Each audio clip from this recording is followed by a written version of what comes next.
கிறிஸ்துக்குள் பிரியமான அன்பு சகோதர சகோதரிகளை உங்கள் அனைவரும் கர்த்தராகிய இயேசு கிறிஸ்து நாமத்தினாலே வாழ்த்தி வரவேற்கிறேன்.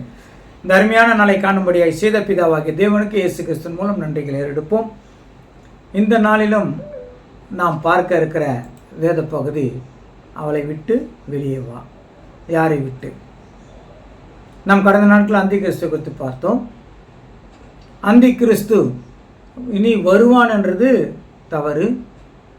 இப்பொழுதும் அநேக அந்தி கிறிஸ்துகள் இருக்கிறார்கள் என்று வேதத்தில் சொல்லப்பட்டிருக்கிறது. இன்னும் சிலர் கருத்து சொல்லுகிறார்கள், அந்தி கிறிஸ்து பற்றி 4 வசனம் தான் இருக்குது, அதுக்கப்புறம் எங்கே இருக்குது வசனம், இதெல்லாம் எங்கே இருக்குது அப்படின்னு ஒரு டவுட்ரு சொல்கிறாங்க. ஆனால் நீங்கள் இந்த கூகுள் சர்ச் மாதிரி சர்ச்சில் போயிட்டு அந்தி கிறிஸ்துன்னு போட்டு தேடினீங்கன்னா 4 வசனம் தான் வரும். ஆனால் அதற்கு அந்தி கிறிஸ்துனுடைய தன்மைகள் காரியங்களை வைத்து நிறைய வசனங்கள் இருக்குது. கேட்டின் மகனாகிய பாவ மனுஷன் என்று வருகிறது. அதில் நிறைய வசனங்கள் அந்தி கிறிஸ்து பற்றி நிறைய சொல்லப்பட்டிருக்கிறது. அதெல்லாம் தொகுத்து தான் நம்ம பார்க்கிறோம். இப்போ அந்தி கிறிஸ்து யார்? அந்தி கிறிஸ்து அப்படின்னா நம்ம முதலே பார்த்தோம், ரோமன் கேத்தலிக், புராட்டஸ்டன்ட், பெந்தகோஸ்தே. இந்த 3 தான் சபை உலகத்தில். இந்த 3 சபைகள் தான். அதுலேருந்து பிரிஞ்சு இருந்தாலும் அந்த சபைக்குள்ளே தான் இருக்கிறாங்க. அதாவது ரோமன் கேத்தலிக், அதை விட்டால் ப்ராட்டஸ்டண்ட்டு ரொம்ப கத்த மாட்டாங்க, ரொம்ப கொயிட்டாக இருக்கும் அவங்களுடைய ஆராதனை. பெந்தகோஸ்தே அவங்க ரொம்ப பரபரப்பாக இருக்கும் அவங்களுடைய ஆராதனை. இது நமக்கு தெரியும். அப்படி தான் இந்த ஆராதனைகள், இதை வச்சு தான் நம்ம இது 3 குரூப்புன்னு நம்ம பார்க்குறோம். அதுக்கப்புறம் நிறைய குரூப் இருந்தாலும் இந்த 3 குரூப்புக்குள்ளே தான் இருக்கும். அது இந்த 3 குரூப்பில் ஏதோ ஒரு குரூப்பில் தான் இருக்கும்.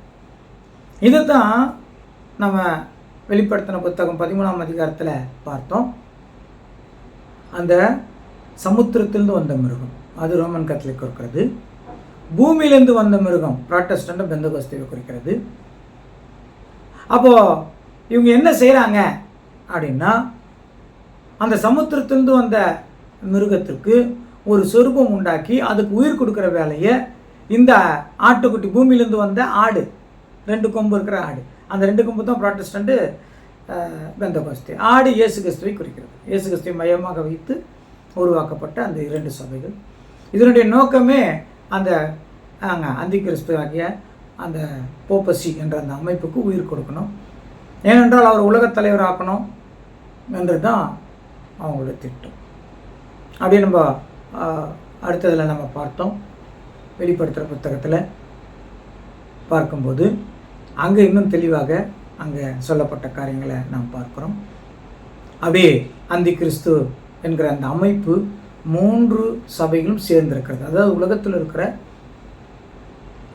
கிறிஸ்துவ சபைகள், அவங்க தான் அந்தி கிறிஸ்துவன்னா இல்லை, அந்த கிறிஸ்துவ சபைகளில் இருக்கிற தவறான போதனைகளை கைக்கொள்ளும்படியாக கட்டாயப்படுத்துகிறவர்கள் அந்தி கிறிஸ்து, அல்லது தவறான போதனைகளை செய்யும்படியாக அவரை தூண்டி விடுகிறவர்கள் கூட அந்தி கிறிஸ்து தான்.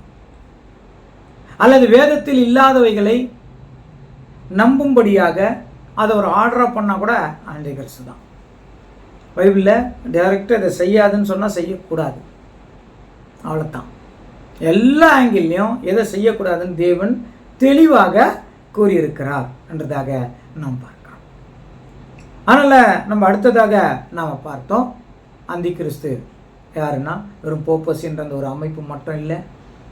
ஏன்னா அந்த போப்பு தான் அந்தி கிறிஸ்து, ஆனால் போப்பு அந்தி கிறிஸ்து சொல்ல முடியாது. அந்த அமைப்பு மட்டும்தானா? அந்த அமைப்பு கூட யார் தான் சேர்த்துட்டாங்க? புராட்டஸ்டன்ட், பெந்தகோஸ்தே எல்லாம் சேர்ந்தாச்சு. இப்போ என்ன நடக்கணும் அப்படின்னா, தீர்க்க தரிசனத்தின்படி அந்த போப்பஸ்ன்ற அமைப்புக்கு உலக நாடுகள் மேலே அதிகாரம் செலுத்துகிற பவர் அவங்களுக்கு வேணும். அப்போது கிறிஸ்துவர்கள் நாங்கள் இவ்வளோ இருக்கிறோன்னா உலக ராஜாக்கள் அவங்க கூட என்ன பண்ணுவாங்க? சேர்ந்துப்பாங்க. அப்போ உலக அரசாங்கம் அவங்க கூட சேர்ந்துக்கும். உலக அரசாங்கம் சேர்ந்த உடனே அது என்ன செய்வாங்க என்றால், உலக அரசாங்கம் உலகத்தை அரசாலும், ஆனால் இந்த போப்பசி என்ற அந்த அமைப்பு, நான் சொன்னீங்களா பெயர் கிறிஸ்தவர்கள், மொத்தமாக பேர் வச்சுங்க. அதுக்கு இந்த பெயர் கிறிஸ்தவருடைய அமைப்பு என்ன வேலை செய்யும்னா, தேவனுடைய மக்களை ஒடுக்கும், காலங்களையும் பிரமாணங்களையும் மாற்றும். அது ஆயிடுச்சு. தேவனுடைய மக்களை ஒடுக்கும், பரிசுத்தவான்களை ஒடுக்குவான். இந்த வேலைகள் அவர்கள் என்ன பண்ணுவாங்க? செய்வார்கள் அப்படின்னு தீர்க்க தரிசனமாக நாம் பார்த்தோம். அந்த காலத்தை நோக்கித்தான் இந்த உலகம் நகர்ந்து கொண்டிருக்கிறது. ஏன்னால் இயேசு கிறிஸ்து வர்றதுக்கு முன்னாடி அந்தி கிறிஸ்து வர வேண்டும். அது வந்துடுச்சு. ஆனால் ஆல்ரெடி ஆயிடுச்சுங்க, வந்துடுச்சு. எல்லா வேலைகளும் நடக்க ஆரம்பிச்சிருச்சு. ஒன்றே ஒன்று ஆகணும், உலகம் உலகத்திற்கு தலைவராக அந்த அமைப்பு வரும்போது ஆட்டோமேட்டிக்காக இங்கே இருக்கிற மற்ற பெயர் கிறிஸ்தவ சபைகள்லாம் அவங்க கூட இணைஞ்சி ஒரு மிகப்பெரிய காரியத்தை அவங்க ஆரம்பிச்சிருவாங்க.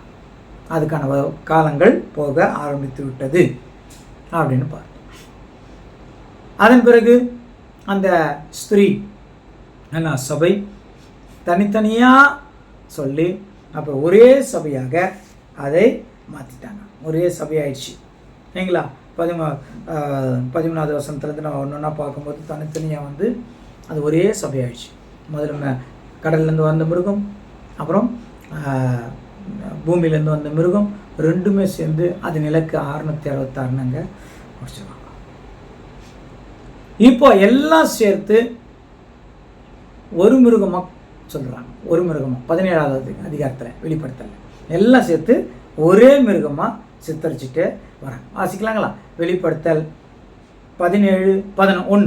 வெளிப்படுத்தல் 17:1. 7 கலசங்களை உடைய அந்த 7 தூதரில் ஒருவன் வந்து என்னோட பேசி, நீ வா, திரளான தண்ணீர்கள் மேல் உட்கார்ந்திருக்கிற மகா வேசியோடே பூமியின் ராஜாக்கள் வேசித்தனம் பண்ணினார்களே, அவளுடைய வேசித்தனமாகிய மதுவால் பூமியின் குடிகளும் வெறி கொண்டிருந்தார்களே. அதனால இப்போ மகா துரலான தண்ணி இல்லைங்களா, அது மேலே இருக்கிற ஸ்திரீ என்ன, இப்போ 3 பாகம் பார்த்தோம் இல்லைங்களா? Roman Catholic, Protestant, Pentecost. இது எல்லாரும் கிடையாதுங்க, எல்லாரும் கிடையாது. அந்த சபைகள் இருக்கிற எல்லா கிறிஸ்துவர்களும் கிடையாது. ஒவ்வொரு சபையிலும் தேவனுக்காக வாழ்கிற கிறிஸ்துவர்கள் இருக்கிறாங்க.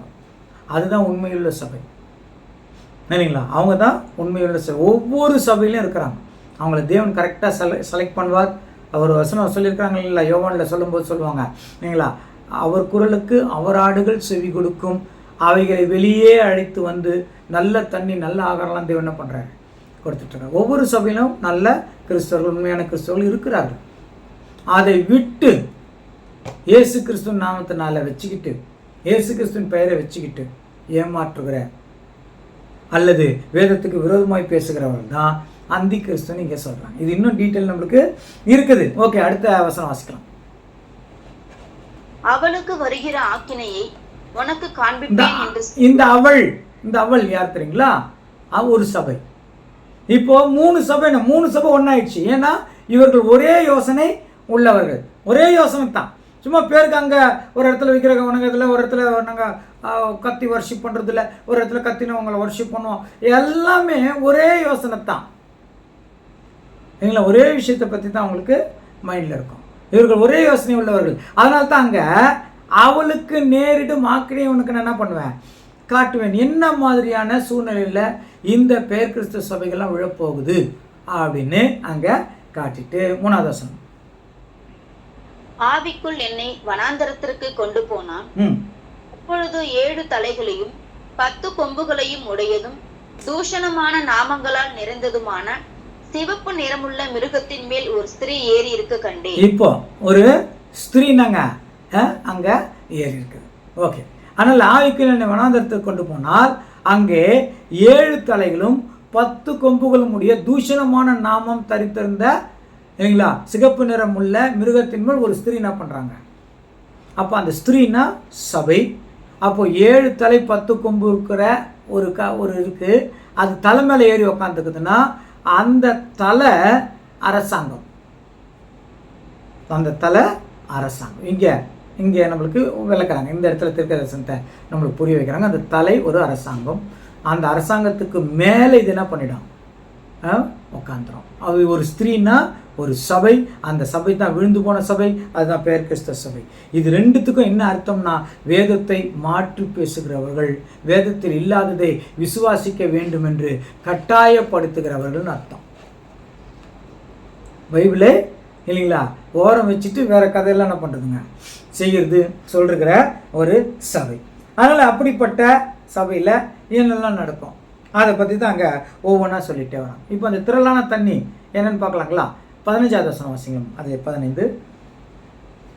பின்னும் அவன் என்னை நோக்கி, ம் இந்த வேசி உட்கார்ந்திருக்கிற தண்ணீர்களை கண்டாயே? ம் இவைகள் ஜனங்களும் ம் கூட்டங்களும் ம் ஜாதிகளும் பாஷைக்காரருமாம். என்னங்க அந்த வாய்ஸ் பிரேக் ஆகி வந்தது, மறுபடியும் வாசிக்கலாங்க.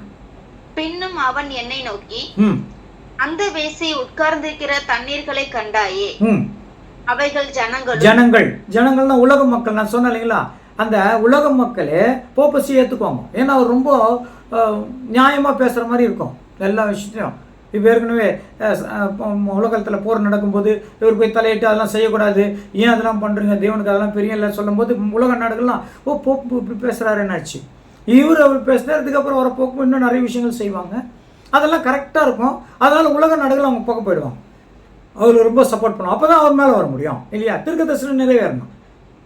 உலக நாடுகளுக்கு இங்கே என்ன நடக்க போகுது, இது யாரோட தலம், அதெல்லாம் இந்த விஷயம் எதுவுமே தெரியாது. ஏன் இப்போ இருக்கிற நிறைய பாஸ்டர்ஸும் கூட தெரியாது.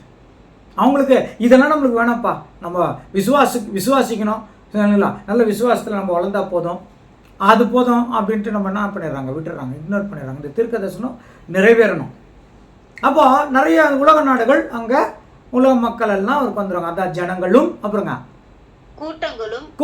கூட்டங்கள் தெரியுங்களா, ரோமன் கேத்தலிக் பெரிய கூட்டங்களும் ஜாதிகள் இல்லைங்களா. ஜாதிகள்னா புரோட்டஸ்டன்ட், ஜாதிகளும் பாஷைக்காரர்கள் யாருங்க, பெந்தகோஸ்தே இல்லைங்களா. அவங்க தானே அந்நிய பாஷை நாங்கள் எங்களோடது அப்படின்னு சொல்லி அவங்க தான் இந்த 3 சபைகள் இப்போ ஆளுங்களை ரொம்ப வச்சுருக்குது. அந்த 3 கூட்டம், அந்த 4 கூட்டமும் அங்கே அதை பெரும் கூட்டத்துக்கு மேலே அந்த ஸ்திரீ என்ன பண்ணுறாங்க, உட்கார்ந்து இருக்கிறார் அப்படின்றாங்க. ஹோலி கேத்லிக் என்ற ஒரு அமைப்பு தான் முதல்ல. கேத்லிக் அப்படின்னா பொதுவான அப்படின்னு அர்த்தம். ஏன்னா அந்த காலத்தில் ஒவ்வொரு ஊருக்கும் ஒவ்வொரு கடவுள் இருந்தது. எங்கள் நாடுனா எங்கள் நாட்டுக்கு தான் கடவுள், எங்கள் ஊர்னா இதுதான் எங்கள் ஊருக்கு தான் கடவுள் அப்படின்னு இருந்தது. அப்போ தான் கிறிஸ்துவம் தொடங்கி உலகத்திற்கே பொதுவான மதம் கிறிஸ்துவ மதம் என்று ஆரம்பிக்கப்பட்டது. அதனால தான் அது லத்தீனில் ஹோலி, அதாவது கேத்லிக் என்ற வார்த்தை யூஸ் பண்ணாங்க. கத்தோலிக்கர், கேத்லிக், அது பரிசுத்தமாக இருக்கிறதுனால ஹோலி கேத்லிக்னு ஆச்சு. காலப்போக்கில் ரோமர்கள் அதிகமாக கிறிஸ்துவர்களாக கன்வெர்ட் ஆனதுனால அது ரோமன் கேத்லிக்னு ஆச்சுங்க ஆச்சு. இந்த ரோமன் கேத்லிக் ஆன உடனே நான் சொன்னேன் இல்லைங்களா, இந்த ரோம் ராஜ்யம் கான்ஸ்டன்டினோபிள் ராஜாவானதுனால, கான்ஸ்டன்டினோபிள் ராஜா கிறிஸ்துவர் ஆனதுனால நிறைய பேர் என்ன பண்ணிட்டாங்க, கிறிஸ்துவராக கன்வெர்ட் ஆகிட்டு வந்துட்டாங்க. அதெல்லாம் நம்ம ஏற்கனவே பார்த்தோம். அப்புறம் Martin Luther 1517 Martin Luther protest பண்ணிட்டு போப்பு தான் அந்தி கிறிஸ்துன்னு சொல்லி அவர் வெளியே வரும்போது ப்ராட்டஸ்டன்ட் ஆச்சு இல்லைங்களா. அவர் மூலமாக தான் அங்கே ஆச்சு. இந்த ரோம் ராஜ்யம்ன்றது ஒரு தனி ராஜா கிடையாது. நம்ம ஏற்கனவே பார்த்தோம், 10 ராஜ்யங்கள் சேர்ந்து தான் ஒரு ராஜ்யம், அது ரோம் ராஜ்யம்.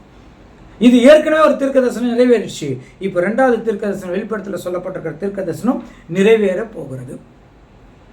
இப்போ உதாரணம் எப்படி அந்தி கிறிஸ்து உண்மையான கிறிஸ்துவர்களுக்கு விரோதமாக அவங்க எழும்புவாங்க அப்படின்னா, இந்த அந்தி கிறிஸ்து அந்த கூட்டத்தார் இருக்கிறாங்களே பேர் கிறிஸ்துவர்கள்லாம் ஒன்றாக சேர்ந்து தான் அதுக்கு தலைவராக போப்பசியை வச்சுருக்கிறாங்க. அவங்க இப்போ அவங்களுடைய ராஜ்யம் வந்தவுடனே அவங்களுக்கு கை வாங்கிடும்.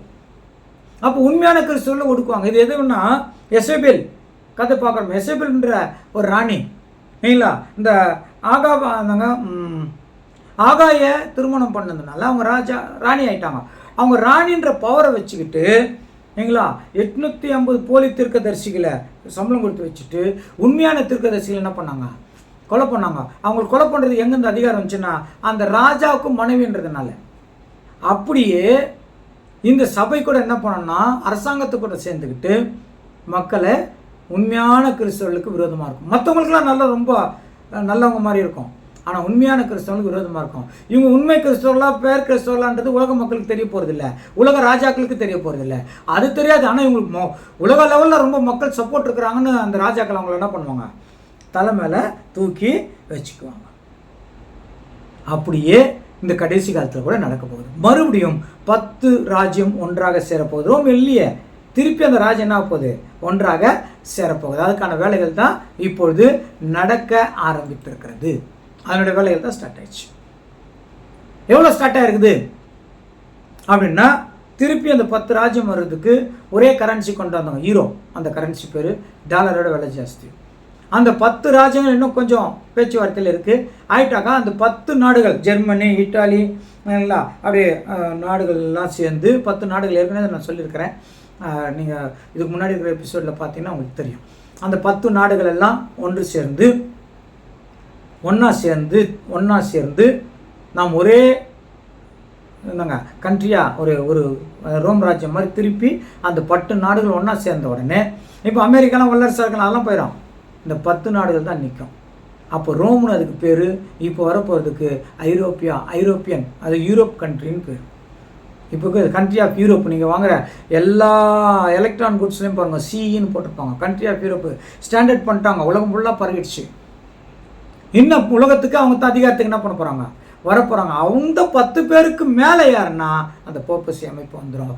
அவர்கள் கூட ஆல்ரெடி யார் தான் சேர்ந்துருக்குறாங்க, இந்த பேர் கிறிஸ்தவர்கள்லாம் அவர் கூட சேர்ந்துருக்கிறதுனால இல்லைங்களா எல்லாம் ஆயிடுவாங்க, ஒரே கூட்டத்தார அங்கே ஆயிடுவாங்க. அதுதாங்க திருப்பி சொல்லிகிட்டே வராங்க இல்லைங்களா. அப்போது அந்த வசனம் வாசிக்கலாமா? அது 17:3 வாசிக்கலாம். 17:3 ஆவிக்குள் என்னை வனாந்தரத்திற்கு கொண்டு போனான். அப்பொழுது 7 தலைகளும் 10 கொம்புகளும் உடையதும் தூஷணமான நாமங்களால் நிறைந்ததுமான சிவப்பு நிறமுள்ள மிருகத்தின் மேல் ஒரு ஸ்திரீ இருக்க கண்டேன். ஓகே, 7 தலை எது தெரியுங்களா? அது அதிலே 9-10 வசனங்கள் வாசிங்க. ஞானமுள்ள மனம் இதிலே விளங்கும். அந்த 7 தலைகளும் அந்த ஸ்திரீ உட்கார்ந்திருக்கிற 7 மலைகளாம். அவைகள் 7 ராஜாக்களாம். போதுமா? அந்த 7 தலை எதுங்க? 7 மலை. ஏது 7 மலைன்னா எங்க ஒருத்தர் இடத்துல சொன்னாங்க, இங்கே நம்ம ஊரில் இந்தியாவில் இருக்கிறது அந்த 7 மலை இல்லை. இந்த ரோம் ராஜ்யம் 7 மலைகளுக்கு மேலே தான் அமைஞ்சிருக்குது. அந்த ராஜ்யம், அந்த ரோம் ராஜ்யமும் அது கூட சேர்ந்துட்டு 12வது வசனம், நீ கண்ட 10 கொம்புகளும் ராஜாக்கலாம். பிரேக் ஆகுது, வாய்ஸ் பிரேக் ஆகுது. நீ கண்ட 10 கொம்புகளும் 10 ராஜாக்களாம். நீ கண்ட 10 கொம்புகளும் 10 ராஜாக்கள் தான் சொன்னாங்களா. அவங்க 10 பேர் நாங்க சேர போகிறார்கள். அப்புறங்க இவர்கள் இன்னும் ராஜ்யம் பெறவில்லை. இன்னும் வரல. ஏன்னா இன்னும் காலம் இருக்குது, இன்னும் தீர்க்கதரிசனம் நிறைவேறணும். இன்னும் ராஜ்யம் பெறல. இவர்கள் மிருகத்துடனே கூட 1 மணி நேரம் அளவும் ராஜாக்கள் போல அதிகாரம் பெற்றுக் கொள்ளுகிறார்கள். இவங்க எல்லாம் ஒன்னா சேர்ந்து கூட யாருங்க, பேர் கிறிஸ்தவ சபை, அந்த அந்தி கிறிஸ்தவ சபையும் சேர்ந்து உலகத்தை என்ன பண்ணுவாங்க, கண்ட்ரோல் பண்ணுவாங்க. ஆனால் இந்த 10 பேர் கண்ட்ரோல் பண்ணுறது உலகத்தை. ஆனால் அவங்க தலைமையில உக்காந்துன்னு கண்ட்ரோல் பண்ணுறது யார் தெரியுங்களா? உண்மையான கிறிஸ்தவர்களுக்கு விரோதமாக நடக்கிற அந்தி கிறிஸ்து. அதுதான் தலைமையில உட்காந்து வேலை பண்ணுவாங்க. இவங்க உலகத்தை கண்ட்ரோல் பண்ணுவாங்க. உலகத்தில் எங்கே சண்டை நடக்கல, நீ தலையா நான் தலையா, அந்த சண்டையெல்லாம் இவங்க வேலை பண்ணுந்தா இது ரகசியமான வேலை என்ன பண்ணிட்டு இருக்கோம், இந்த வேலையை பண்ணிகிட்டே இருக்கும். ரொம்ப ரகசியமாக இது தன்னை காட்டிட்டு இருக்கும் அப்படின்றதாக பார்க்கும். 5வது வசனம் வாசிக்கலாங்க. மேலும் ரகசியம். 4வது வசனம் வாசிச்சிட்டீங்களா? 4வது வாசிங்க. அந்த ஸ்திரீ ரத்தாம்பரமும் சிவப்பான ஆடையும் தரித்து. இந்த கடல் மேல இருக்கிற ஸ்திரீ எப்படி இருக்கிறாங்க அப்படின்னு நீங்க சொல்றாங்க. இந்த ஸ்திரீ எப்படி இருக்கிறாங்க? ரத்தாம்பரம், சிவப்பான ஆடையும் தரித்து, சிவப்பான ஆடை, பொன்னினாலும் ரத்தினங்களினாலும் முத்துக்களினாலும் சிங்கரிக்கப்பட்டு தன் வேசித்தனமாகிய அருவருப்புகளாலும் அசுத்தத்தாலும் நிறைந்த பொற்பாத்திரத்தை கையிலே பிடித்திருந்தார். ரொம்ப ரத்தாம்பரம் எல்லாம் வைரம் வைடூரியம் எல்லாம் இருக்கு. அது எதை சொல்றதுங்க? தேவனுடைய வார்த்தை. நல்லா தேவனுடைய வார்த்தை தான். பொண்ணுலாம் இருக்குது. பொண்ணு என்னங்க? தேவனுடைய வார்த்தை, புடமிடப்பட்ட பொண்ணு நீங்களா, நல்ல வார்த்தை எல்லாம் இருக்குது. ஆனால் கையில் ஒரு பாத்திரம் வச்சுட்டு இருக்குது, அதுவும் பொன் பாத்திரம் தான். ஆனால் அதுக்கு உள்ளே இருக்கிறது அருவருப்பான காரியங்கள். அப்போ இதெல்லாம் எப்படி இருக்குன்னா, இயேசு கிறிஸ்துவ நாமத்தினால கிறிஸ்தவர்கள்ன்ற அடையாளத்தில் தான் இருப்பாங்க பளிச்சுன்னு. ஆனால் செய்கிறது எல்லாங்க அருவருப்பான பாத்திரம். நீங்களா ரொம்ப அருவருப்பான பாத்திரமா இருக்கும். அப்புறம் அடுத்த வருஷம் 4வது வருஷம் வாசிச்சிங்களா? ஓகே, அருவருப்பான இருக்கும், அவ்வளோ மோசமா இருக்கும். இப்போ முடிவு சொல்றாங்க 5வது வருஷம். மேலும் ரகசியம், மகா பாபிலோன் வேசிகளுக்கும் பூமியில் உள்ள அருவருப்புகளுக்கும் தாய் என்னும் நாமம் அவள் நெற்றியில் எழுதியிருந்தது. மகா பாபிலோன் வேசிகளின் தாய். தாய்னா பிள்ளை இருக்கணும். அந்த பிள்ளை தான் இல்லைங்களா புராட்டஸ்டண்டும் பெந்தகோஸ்தேவும். அதான் பூமியிலிருந்து வந்த அந்த மிருகம், ஆடு 2 கொம்பு. பார்த்தீங்களா? இப்போ நம்ம அதுக்குள்ளே தான் இருக்கிறோம். நம்மளை அறியாமலே நம்ம வேதத்தில் இருக்கிறத மாற்றி பேசினாலும் அந்த லிஸ்ட்டுக்குள்ளே தான் இருப்போம். அல்லது ஏதாவது ஒரு காரியத்தை நாம் வச்சுக்கிட்டு இதுதான் கரெக்டுன்னு பேசினாலும் அதுக்குள்ளே தான் நம்ம இருப்போங்க இருப்போம். ஏதோ ஒரு வகையில் சிலை வழிபாடு என்ன பண்ணியிருப்போங்க, பண்ணிக்கிட்டு இருப்போம். நான் ஏற்கனவே அனுப்பிச்சிருக்கேன், வாட்ஸ்அப்பில் கூட அனுப்பிச்சேன் இல்லைங்களா. அங்கே சில நடிகர்களுடைய புகைப்படத்தை போட்டுட்டு அவங்க வந்து இயேசு கிறிஸ்துவா நடித்தவங்க, அவங்க புகைப்படம் தான் இருக்குது. அதுதான் கேலண்டர் அங்கே எங்கெல்லாம் வந்துருச்சு. அது இயேசுன்னே நம்புகிறாங்க. இன்னொருத்தர் சொல்லும் போது கூட அதே சொல்கிறாங்க, இவர் தான் இயேசு, இவர்கிட்ட நீ ஜெபம் பண்ணிக்க பண்ணுறாங்க. அவர் ஆக்டர். அவர் அப்போ தேவனை தூஷணம் பண்ணுற மாதிரி ஆயிடுச்சா? தேவன் அப்படிப்பட்ட உருவத்தில் இருக்கிறாரா? இல்லைங்களா? அவருக்கு உருவம் அதுதான், அவருக்கு உருவமே கிடையாது. அவர் உயர்ந்தவர், மனுஷனை ஒப்பிட முடியாது. அவர் தவறான போதனைகள். இப்போ நம்ம ஏதோ ஒரு வகையில் இந்த தவறான போதனைக்குள்ளே இருப்போம், நம்மளுக்கே தெரியாது. நாம் ஏதோ ஒன்று நினச்சிட்டு இருப்போம், ஆனால் அது அப்படியே பைபிளில் இல்லாமல் இருக்கும். இதுதான் விசுவாசிச்சுட்டு இருப்போம், அது அப்படியே பைபிளில் இல்லாமல் இருக்கும். இன்னும் ஒருத்தர் ரொம்ப ஈஸியாக சொன்னாருங்க, நம்ம பாவம் செஞ்சுட்டாக்கா தேவன் நம்ம அதை கவுண்டிங்கில் எடுத்துக்க மாட்டாருன்னாங்க. பாவம் செஞ்சால் கவுண்டிங்கில் எடுத்துக்க மாட்டாருன்னாங்க. அப்போ கணக்கு ஒப்பிக்கணும்னு வருதேன் இல்லைங்களா? நிறைய அதுதான் இந்த மாதிரி.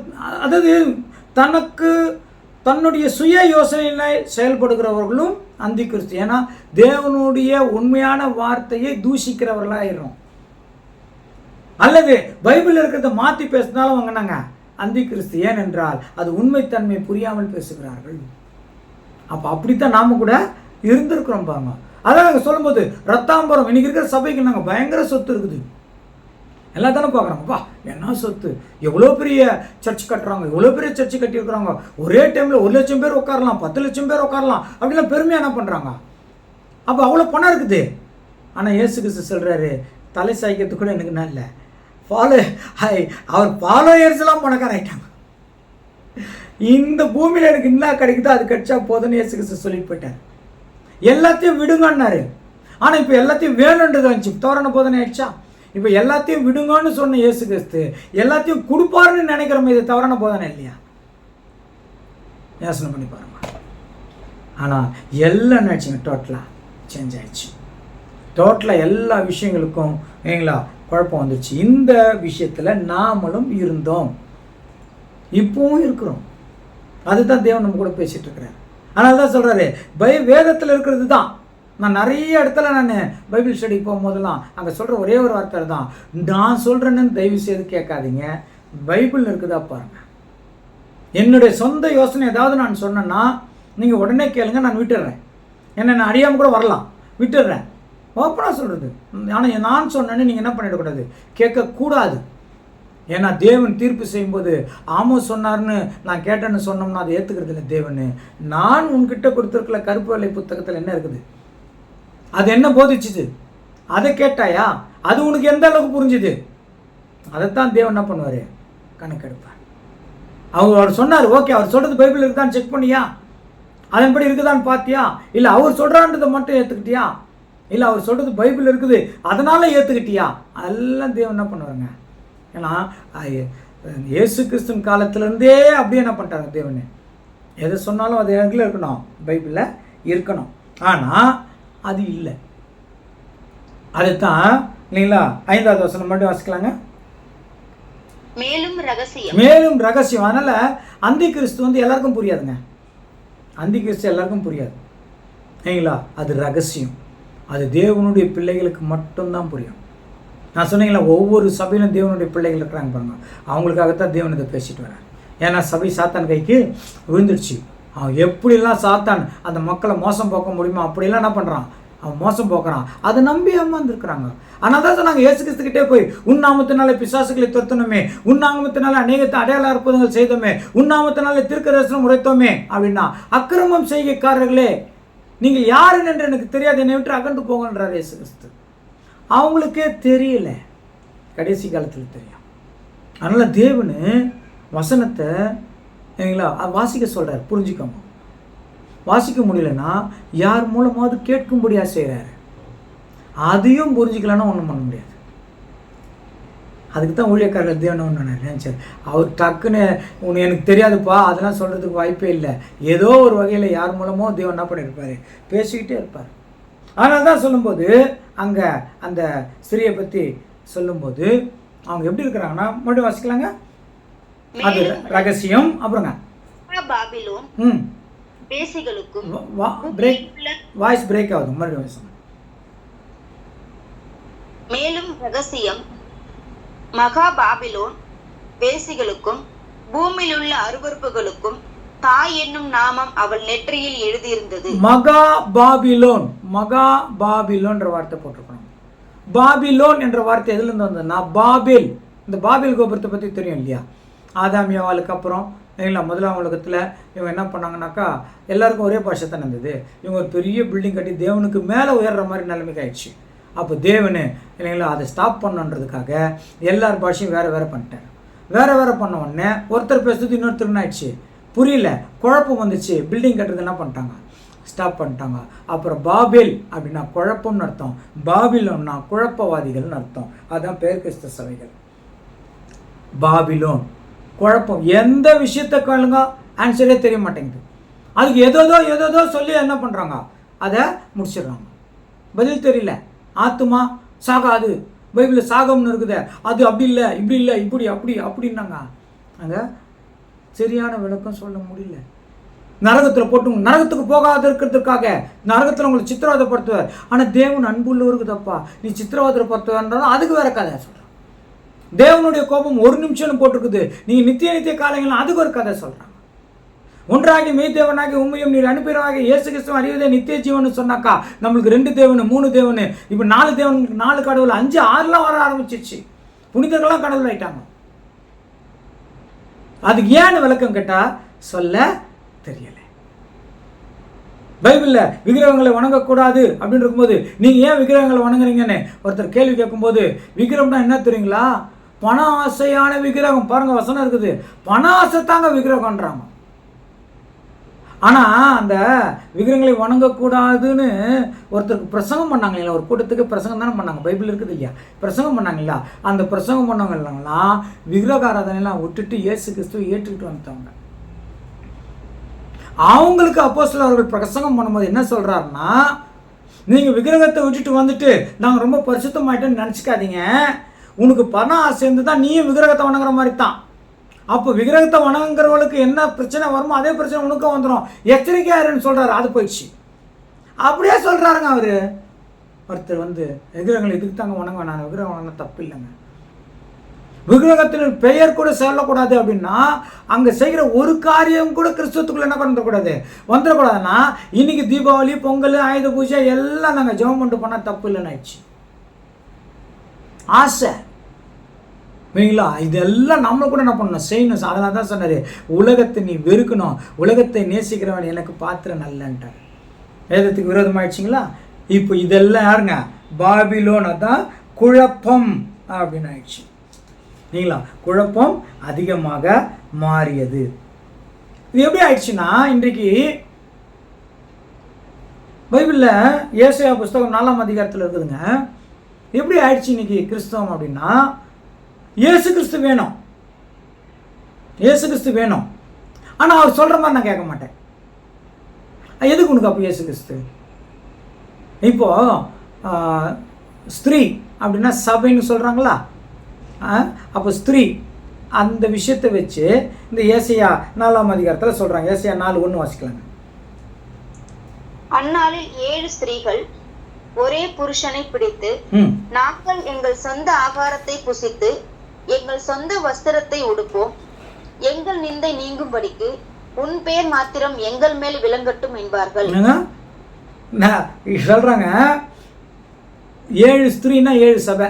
நம்ம 7 சபை பற்றி பார்த்துருக்குறோம். இன்னும் கொஞ்சம் அந்த சப்ஜெக்ட் இன்னும் போகுது, முடிஞ்சோடனே அதை தான் கண்டினியூ பண்ண போகிறோம். 7 சபைகள் இந்த உலகத்தில், 7 சபைகள். அந்த 7 ஸ்திரீனா சபை. அந்த சபை என்ன சொல்லுதுன்னா ஒரு புருஷன். அந்த புருஷனுக்கு என்ன சொல்கிறாங்க மறுபடியும் வாசிக்கலாங்க. 7 ஸ்திரீ 7 ஸ்திரீகள் ஒரே புருஷனை பிடித்து, ஒரே புருஷன் யாருங்க? இயேசு கிறிஸ்து. அப்போ இயேசு கிறிஸ்து வச்சுட்டு நாங்கள் எங்கள் சொந்த ஆகாரத்தை புசித்து, இப்போ புருஷன் பேச்சை தானே கேட்கணும், புருஷன் கொடுக்குறத தானே சாப்பிடணும். அதுக்கு இவங்க சொல்றத பாரு, நாங்கள் எங்கள் சொந்த ஆகாரத்தை புசித்து எங்கள் சொந்த ட்ரெஸ் என்ன பண்ணிக்குவோம், ஆடையை போட்டுக்குவோம். ஆனால் நீ எங்களுக்கு புருஷனாக இருக்கணும், அது சொல்லுவாங்க பாருங்களேன், எங்கள் நிந்தை நீங்கும்படிக்கு உன் பேர் மாத்திரம் எங்கள் மேல் விளங்கட்டும் என்பார்கள். பேருக்கு மாத்திரம் நீ புருஷனாரு, இல்லைன்னா புருஷன் இல்லாதவன்னு சொல்றாங்க. நிந்தை நீங்கும் படிக்கல, புருஷன் இல்லாதவன்னு சொல்றாங்க. அப்போ நீங்க பேருக்கு மாத்திரம் புருஷனாரு, நீங்க சொல்றத நாங்கள் எதுவுமே கேட்க மாட்டோம். சொந்த ஆகாரம் என்னன்னாங்க, தேவனுடைய வார்த்தையை விட்டுட்டு வேற வேற விஷயங்கள் என்ன பண்றதுங்க? ஒரு கண்ணத்தில் இருந்தால் மறு கண்ணத்தை காட்டு அப்படின்னா, இல்லை நீங்கள் பாம்பை போல வினா உள்ளவர்களாகவும் இருக்கணும். அதனால் ரொம்ப ஒரு கண்ணத்தில் இருந்தால் அப்படிலாம் இல்லை, போராடணும். எல்லாம் மாறிடுச்சு. அமைதி, தாழ்மை எல்லாம் போச்சு. இல்லைங்களா? போராட்டம், ஆக்ரோஷம், சண்டை, நீயா நானா பார்த்துக்கணுன்றதுலாம் வந்துச்சு. அது என்னங்க, நீ நீ பேருக்கு மாத்திரம் புருஷனாரு, நீ சொல்கிறதெல்லாம் நான் கேட்க மாட்டேன். எங்கள் நீதியில் நடப்போம், சுய நீதியில் நடப்போம், தேவ நீதியில் நடக்க மாட்டோம். எங்கள் சொந்த ஆகாரத்தை புசிப்போம். நீ கொடுக்குறது என்ன பண்ணணும், உன்னுடைய ஆகாரம் எனக்கு வேணாம், எங்கள் சொந்த ட்ரெஸ், நான் தேவனுடைய நீதி வேணாம், சுய நீதியில் இருப்போம் அப்படின்ற காலத்துக்கு என்ன ஆயிடுச்சுங்க சபை இன்னைக்கு வந்துடுச்சு. 7வது வசனம் வெளிப்படுத்தல் 17:7 அப்படியே வச்சுங்க.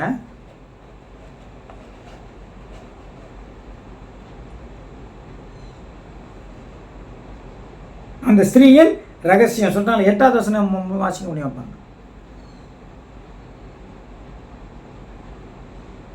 17:8 வெளிப்படுத்தல். நீ கண்ட மிருகம் முன்னே இருந்தது, இப்பொழுது இல்லை. அது பாதாளத்திலிருந்து ஏறி வந்து நாசமடைய போகிறது.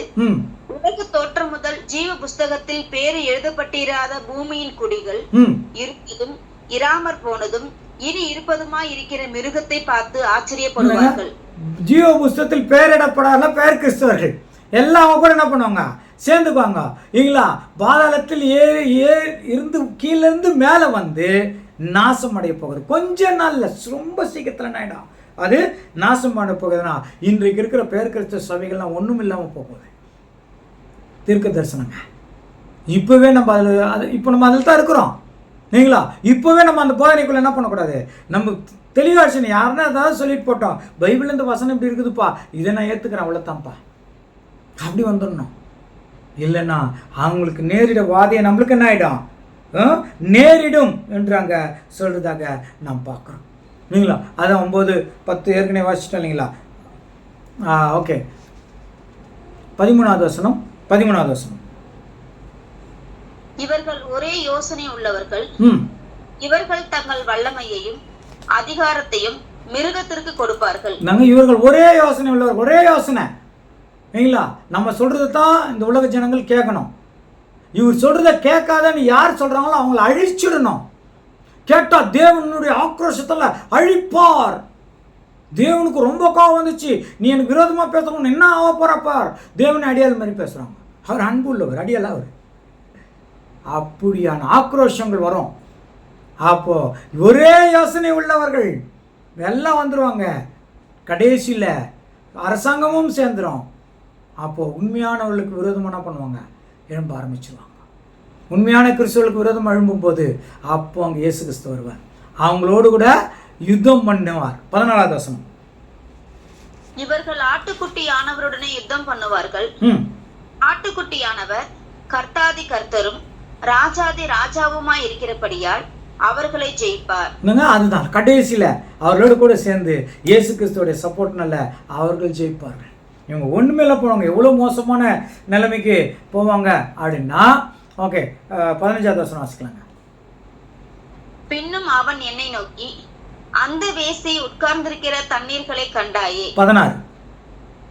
நீ மிருகத்தின் மேல் கண்ட 10 கொம்புகளானவர்கள் அந்த வேசியை பகைத்து அவளை பாழும் நிர்வாணமுமாக்கி அவளுடைய மாம்சத்தை பட்சித்து அவளை நெருப்பினால் சுட்டெரித்து போடுவார்கள். கிளியரா சொல்லி இப்போ என்ன நடக்குது அப்படின்னா, எல்லாத்துக்கும் என்னங்க தலைமையில உட்கார வச்சாங்களே இந்த 10 ராஜாக்கள் தானே இல்லைங்களா? ஓ நீத்தான்ப்பா, நீத்தான் எல்லாம் வா, நாங்கள் அரசாள்றான்னு. கடைசியில் அவங்களுக்கு எல்லாம் சீக்கிரட் என்ன ஆகிடும் தெரிஞ்சான்.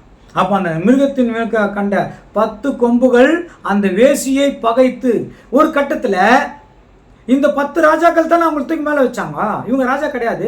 சப்போர்ட் ஓகே, உங்களுக்கு இவ்வளோ சப்போர்ட் இருக்கிறாங்க, நீங்களும் மேலே இறங்குன்னு சொல்லிட்டு விட்டாங்க. ஆனால் இவங்களுடைய காரியங்கள் எல்லாம் ஒரு குறிப்பிட்டவர்களுக்கு, அதாவது உண்மையாய் சத்தியத்தில் இருக்கிறவர்களுக்கு, இயேசு கிறிஸ்துவை போல வாழணும்னு நினச்சி வாழ்கிறவர்களுக்கு விரோதமாகவே இருக்குதுன்னு அவங்க கண்டுபிடிச்சிருவாங்க அந்த ராஜ்யம். இப்போ நம்ம மேலே உக்காந்துக்கிட்டு இந்த வேலை பண்ணிட்டு இருக்கிறியா, நீ ரொம்ப நல்ல ஆள், உலக லெவலில் நீ வந்து நல்ல விஷயங்கள் பேசுகிற, உலக சமாதானத்துக்காக ரொம்ப இது பண்ணுறியான்னு நினச்சா நீ இந்த வேலை பண்ணுறியான்னு சொல்லினா அவங்க அவங்களே அது என்ன பண்ணுவாங்க, அவளை பாழும் நிர்வாணமாக்கி அப்படின்னா தெரியுங்களா, அவங்களுடைய எல்லா சீக்கிரட்டையும் வெளியே கொண்டு வந்துடுவாங்க.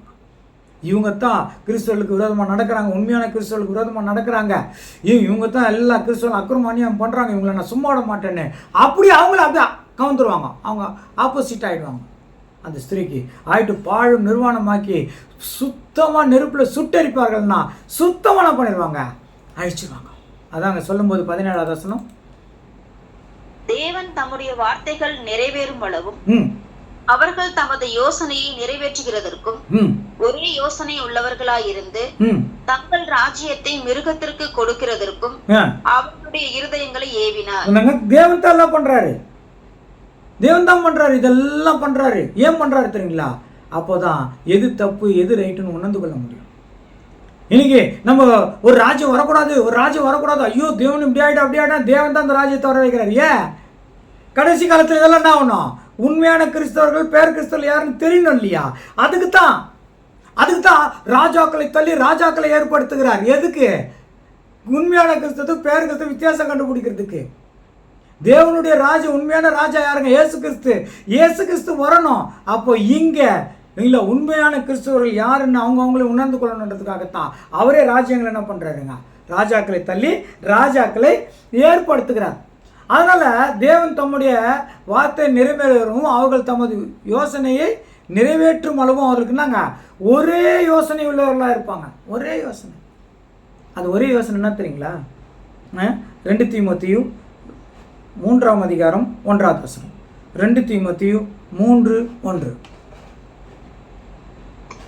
மேலும் கடைசி நாட்களில் கொடிய காலங்கள் வரும் என்று அறிவாயாக. கடைசி நாட்களில் கொடிய காலங்கள் வரும் என்று அறிவாயாக சொன்னாரா. கொடிய காலம்னா நம்ம மனசில் என்ன இருக்குது, சுனாமி வரும், பூகம்பம் வரும், என்னங்க அப்புறம் என்னங்க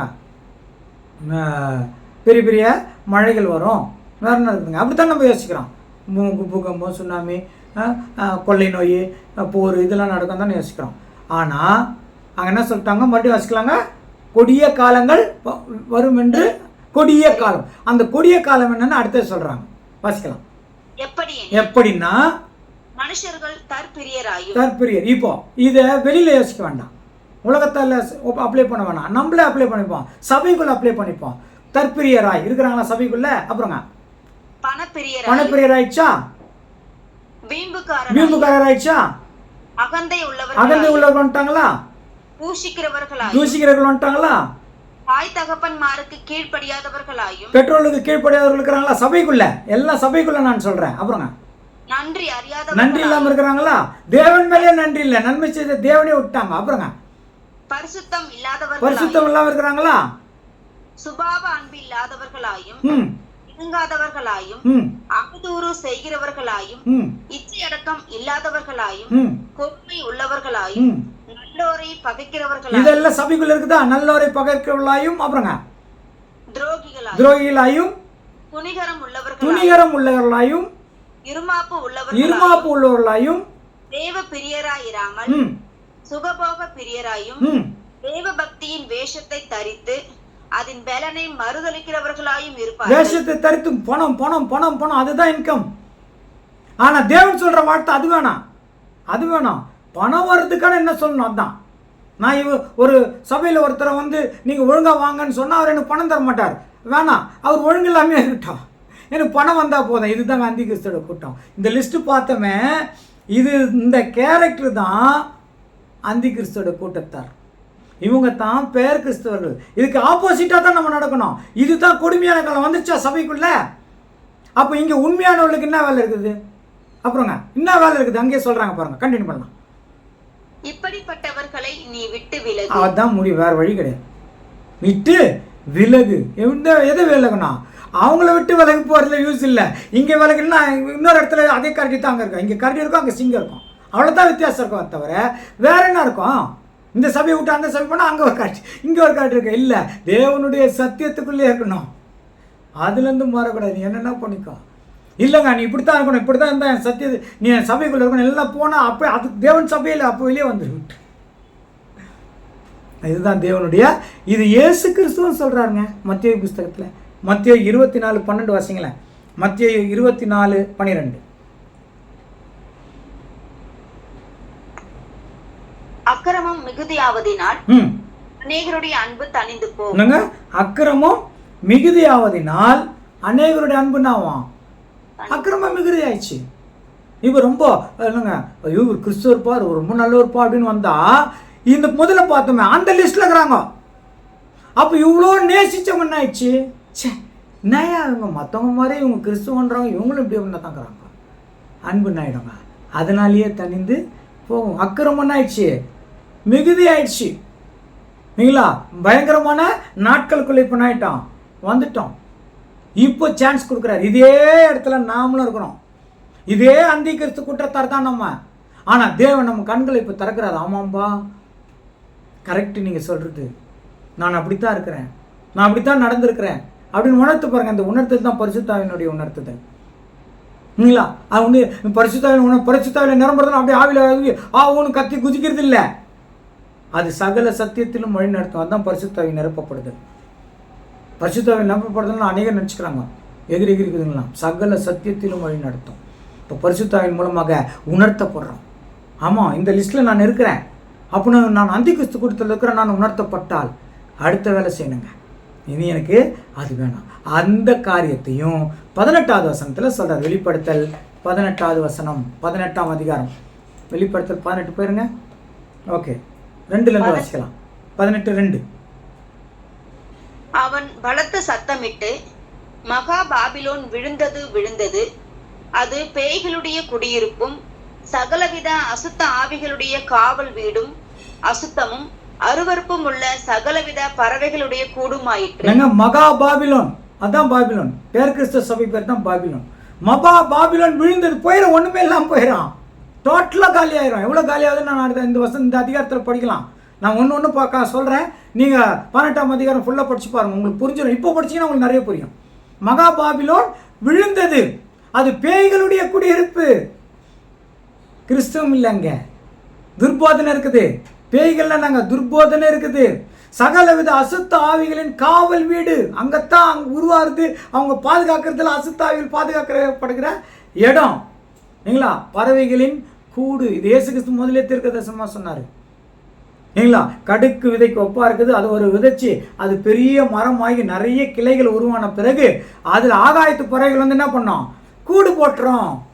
மரமே நாசனம் பண்ணிடும். கூடு போட்டோன்னா அவங்க பயங்கர ஸ்மெல்லு. அங்கே சொன்னார் அந்த விஷயம்தான். எப்போ சபை பெருசாகிட்டு உலகம் முழுவதும் பறவை நிறைய பிரான்ச்சஸ் ஆயிடுச்சோ அப்போ தான் ஆகாயத்து பறவை என்ன பண்ணிச்சுங்க? வந்து அங்கே கூடு போட்டுடுச்சு. அதை சொல்லிட்டு 3வது வசனம். அவருடைய வேசித்தனத்தின் உக்கிரமான மதுவை எல்லா ஜாதிகளும் குடித்தார்கள். பூமியின் ராஜாக்கள் அவளுடைய வேசித்தனம் பண்ணினார்கள். பூமியின் வர்த்தகர் அவளுடைய செல்வ செருக்கின் மிகுதியால் ஐஸ்வர்யவான்கள் ஆனார்கள் என்று விளம்பினாங்க. செல்வ செருக்கின் பாருங்க, ரோமன் கட்டளைகள் எவ்வளவு சொத்து இருக்குது, ப்ராட்டஸ்டன்ட்ல எவ்வளவு சொத்து இருக்குது, இல்லைங்களா? பெந்தகோஸ்தில எவ்வளவு சொத்து இருக்குது. அப்போ அந்த சொத்தெல்லாம் பார்த்த உடனே இந்த ராஜாக்கள்னா யாருங்க? அரசியல்வாதிகள், அரசியல் கட்சி. அவங்கெல்லாம் என்ன பண்ண உனக்கு பணம் இருக்குது, ஓகே இன்னும் வேணும் உனக்கு பணம், எனக்கு பணம் வேணும். அரசியலில் தானே அவங்க அரசியல் பணம் வேணும். இவங்ககிட்ட நிறைய பணங்குது, பணம் வாங்குறாங்க, உனக்கு என்ன நான் செய்யணும்? அது ஓகே, அதிகாரம் சேங்ஷன் பண்ணுறப்போ எல்லாம் வாங்கிட்டாங்க. அடுத்தது 4வது வசனம் சொல்லும்போது, பின்பு வேறொரு சத்தம் வானத்திலிருந்து உண்டாக கேட்டேன். அது என் ஜனங்களே, நீங்கள் அவளுடைய பாவங்களுக்கு உடன்படாமல். இப்போ தேவனுடைய அழைப்பு இதுதான். என் ஜனங்களே, தேவனுடைய பிள்ளைகளே, நீங்கள் அவளுடைய பாவத்திற்கு உட்படாமல், அவளுக்கு நேரிடும் வாதைகளில் அகப்படாமல். அடுத்தது பெரிய வாதை இருக்குது. இந்த பேர் கிறிஸ்தவர்களுக்கு பெரிய வாதை இருக்குது. அந்த வாதையில நீங்க மாட்டாம இருக்கிறதுக்கு அவளை விட்டு வெளியே அவளை விட்டு வெளியே வந்துரு. அந்த போதனை நம்மளுக்கு வேணாம். கண்கள் திறக்கப்பட்டுடுச்சு. இப்போ சத்தியத்துக்காக வாஞ்சி அதிகமாயிடுச்சு. இன்னும் தேவன் என்னெல்லாம் வச்சிருக்காரு எனக்கு மறைப்பொருளை காட்டுங்கன்னு தேவன்கிட்ட கேட்க ஆரம்பிச்சிட்டோம். ஏனால் சத்தியம் வெளியாயிடுச்சு. அந்த பேர் கிறிஸ்துவ கூட்டத்தில், அந்த அந்தி கிறிஸ்துவ கூட்டத்தில் நான் இருக்கக்கூடாதுன்னு நம்மளுக்கு முடிவாயிடுச்சுன்னா உடனே அந்த என்னங்க அவளை விட்டு வெளியே வா, கம் அவுட் டு பாபிலோன்னு சொல்லுவான். வெளியே வா. எப்படி வெளியே வர்றது? இனி இந்த போதனை எனக்கு வேண்டாம். தேவனை உன் போதனை எனக்கு தரும். உம்முடைய மக்களை கொண்டு எனக்கு போதியும். அதை நான் கேட்குறேன், அதை நான் ஃபாலோ பண்ணுறேன். பைபிள் இல்லாதெல்லாம் போதிக்கிறாங்க, வேண்டாம், அது எனக்கு வேண்டாம். பைபிள் இல்லாத வேண்டாம். அது எனக்கு ரொம்ப சந்தோஷமாக இருக்குது, ரொம்ப சௌகரியமாக இருக்குது. ஆனாலும் அது எனக்குன்னா நாங்கள் வேண்டாம். கம் வெளியில் வா என்று சொல்லி 8வது வசனங்க. ஆகையால் அவருக்கு வரும் வாதைகளாகிய சாவும் துக்கமும் பஞ்சமும் ஒரே நாளில் வரும். எப்படி வருங்க? அவளுக்கு வர வாதையும் சாவும் துக்கமும் பஞ்சமும் ஒரே நாள். இன்னைக்கு ரொம்ப ரொம்ப ஆர்ப்பாட்டம், நல்லா பயங்கரமா இருக்குது. அவங்க பார்க்கும்போது சான்ஸே இல்லையா? இதெல்லாம் முடிவுக்கு வர்றதுக்கு வாய்ப்பே கிடையாது இருக்குது. இன்னைக்கு உலகத்தில் அப்படித்தானே, இதெல்லாம் வர வாய்ப்பே கிடையாது இருக்குதுங்க. இன்னைக்கு ஐரோப்பியன் கண்ட்ரிலாம் குளிர் பிரதேசம், ரொம்ப குளிர். அவங்க வெயில் வர்றதுக்கு வாய்ப்பே இல்லை.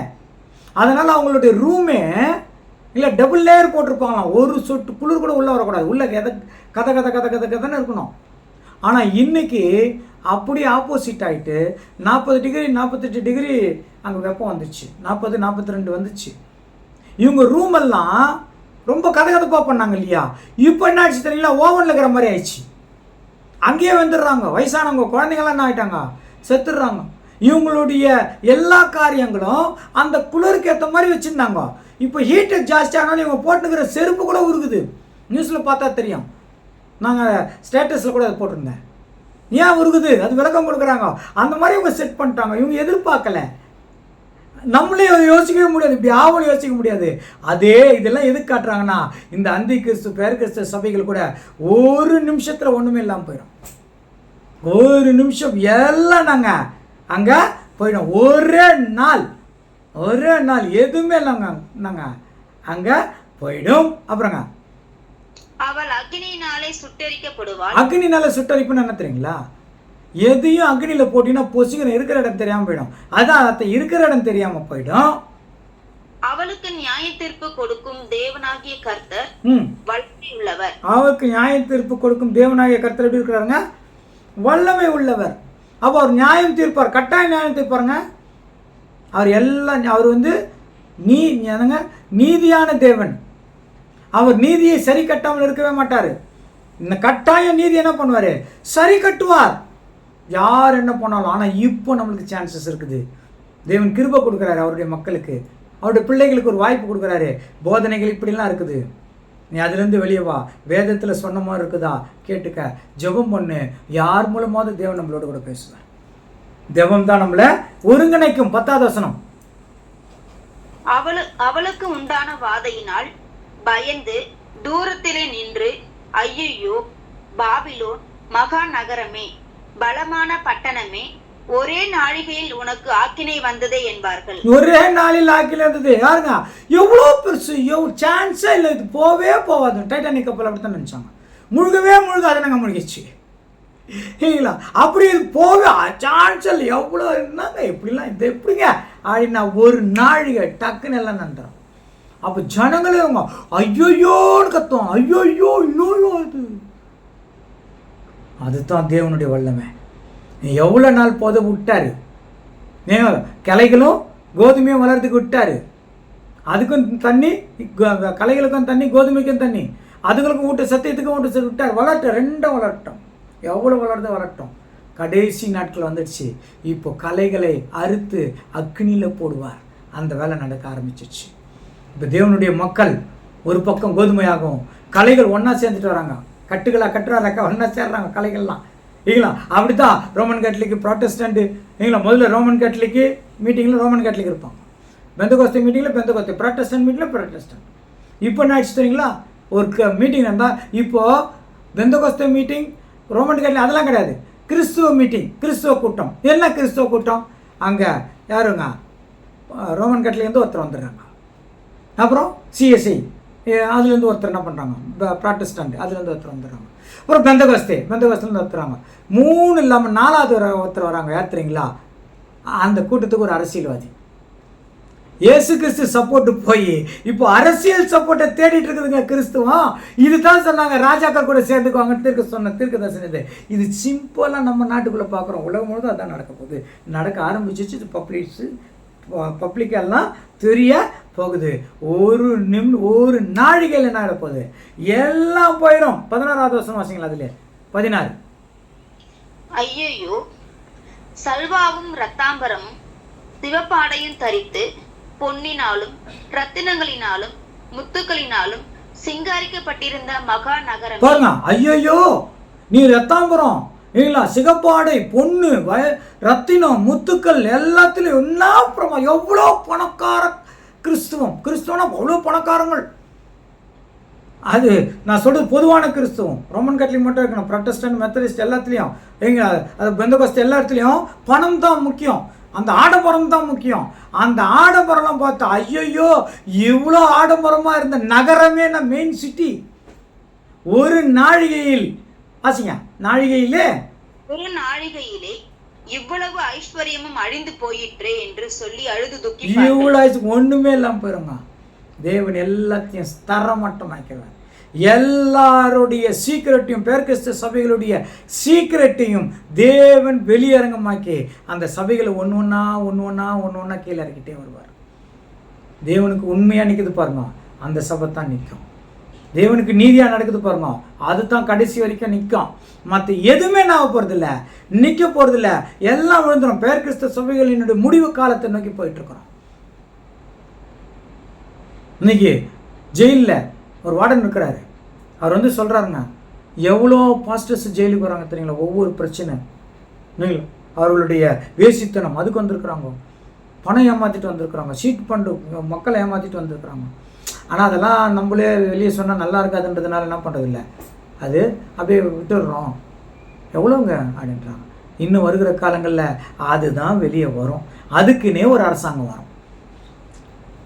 பேர் கிறிஸ்தவர்கள் செய்கிற தவிர பப்ளிக்காக சொல்கிறதுக்குன்னே ஒரு அரசாங்கம் வரும். ஏன்னா தேவன் பல முறை வான் பண்ணுறாரு, அவங்க மனம் திரும்பணும்னு வான் பண்ணுறாரு, ஆனால் மனம் திரும்பவே இல்லை. அப்போ எல்லா சீக்கிரட்டையும் அவரே என்ன பண்ணுறாருங்க, வெளியரங்கம் வைக்கிறார். எல்லா சீக்கிரட்டும் உடச்சிடுவார். நான் உனக்கு இவ்வளோ வார்னிங் கொடுத்து மனம் திரும்பணும், இதனால் அவர் பேர் கெட்டு போகுது இல்லையா, இயேசு கிறிஸ்துவின் நாமம் தூஷிக்கப்படுறது இல்லையா.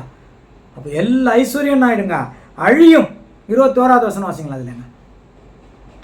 அப்பொழுது பலமுள்ள தூதன் ஒருவன் பெரிய எந்திரக்கல்லை ஒத்த ஒரு கல்லை எடுத்து சமுத்திரத்திலே எறிந்து, இப்படியே பாபிலோன் மகா நகரம் வேகமாய் தள்ளுண்டு இனி ஒருபோதும் காணப்படாமற் போகும்.